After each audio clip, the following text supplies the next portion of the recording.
Hey everybody, welcome back to Whiteboard Finance. My name is Marco and I'm here to help you master your money and build your wealth. In today's video, we're going to be talking about deflation. Yes, deflation for potentially 2022 or 2023. We're not talking about inflation as we have on this channel for a number of years now, but we're starting to see potential risks of deflation as opposed to prolonged inflation.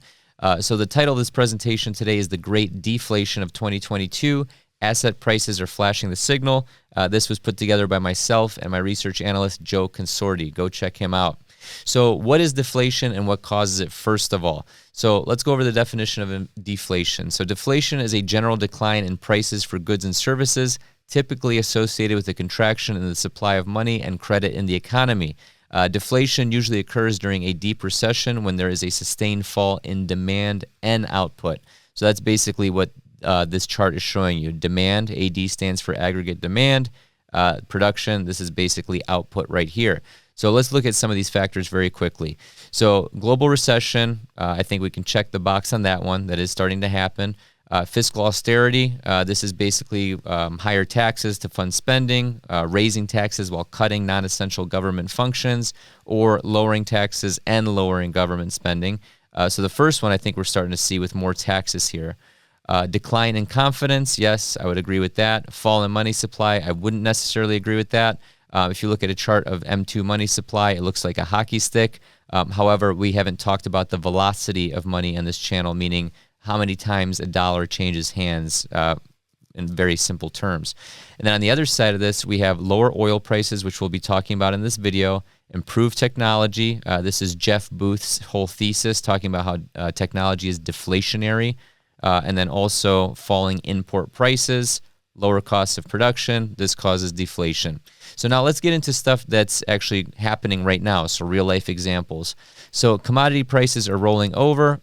Commodity prices from copper to wheat are collapsing, and that could flip global inflation into deflation, says Société Générale. This is an investment bank out of Paris. So if you look at this chart, this is Bloomberg Commodity Index. You can see here over the past couple months, we've seen sharp declines. This is actually peaked and it is falling sharply. So what we're going to talk about in this next slide and the slide after this is Dr. Copper. So it's basically just copper. That's kind of like an insider lingo used in the commodities market to explain trends in copper's ability to predict the overall health of an economy. This is due to copper being a fundamental raw material used in inputs in many industries and products. So Dr. Copper is the bellwether for economic activity. It's an input in so many end products. Commodities are leading indicators of inflation and for the state of the economic cycle. So this next chart here, you can see that Dr. Copper is falling from 3-year highs to the tune of about 56%, as you can see right here, basically from earlier this year to what's happening right now. A nice little bottle right there if you've noticed this.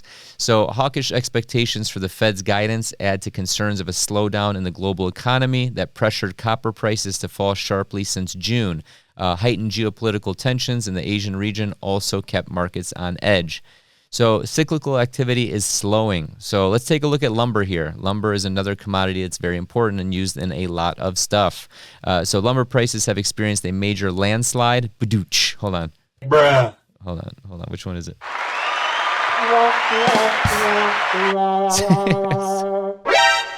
So lumber prices have experienced a major landslide, pun intended.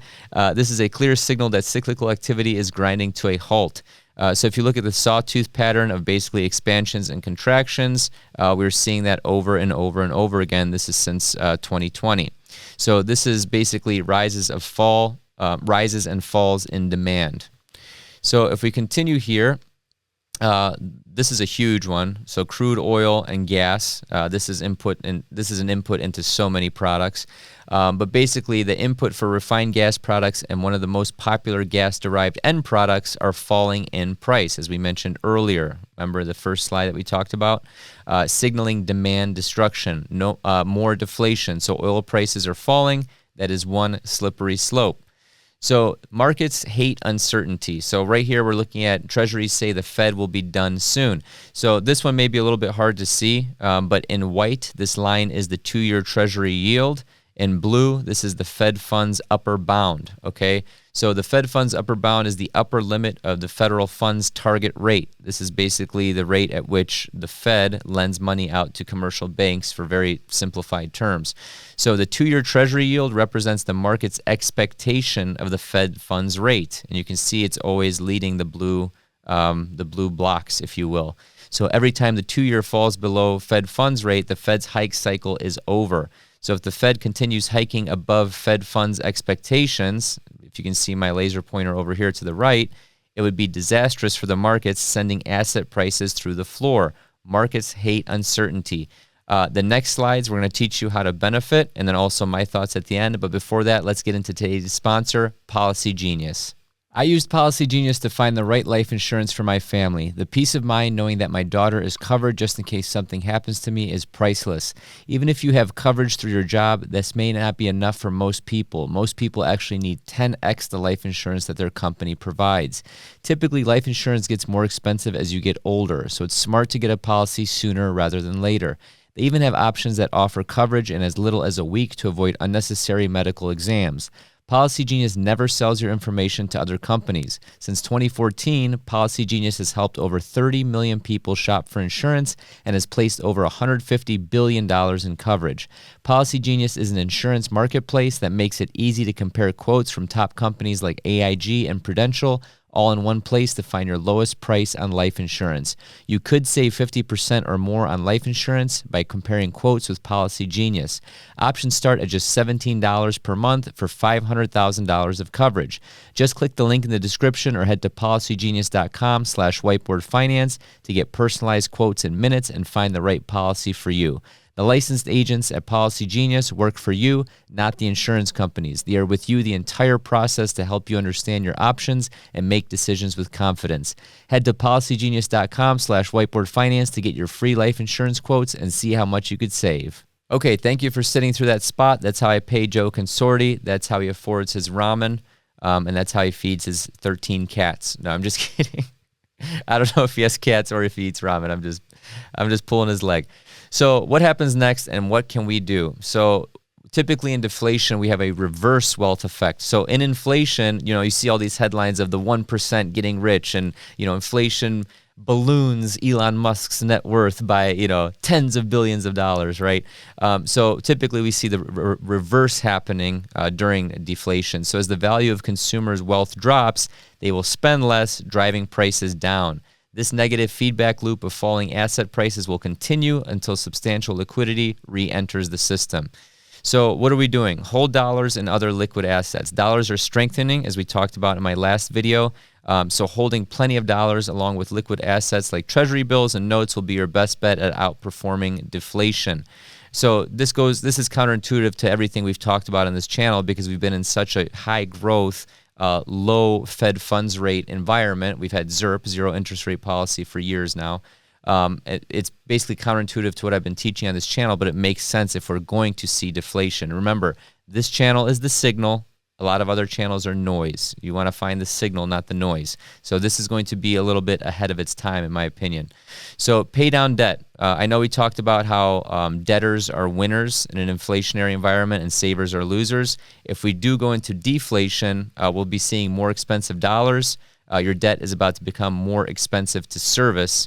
But not to sound like Uncle Dave Ramsey, but it wouldn't hurt to pay down some debts sooner than later. Okay, so let's get into my thoughts. So number one, I'm holding more cash than usual. So typically the amount of cash that I have as a percentage of my net worth is anywhere from 10 to 15%. This is both offense and defense. The defense part being it's part of my emergency fund. I have a daughter. I have a wife. Obviously, I'm going to be a little bit conservative in that regard, but also holding more cash than usual can also be used as a war chest, right? It's for offense, buying opportunities. If you see things that are undervalued or perceived to be undervalued, that could be a good time to deploy some of that cash. Number two is if we truly see deflation, having less debt is good.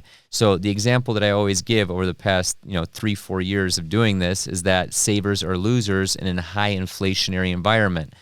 So over the past 12 years or so, we've had super high growth, super low interest rates, high inflation that we're starting to see over the past year or so.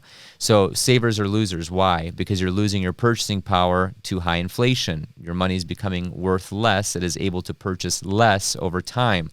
With deflation, the exact opposite is true.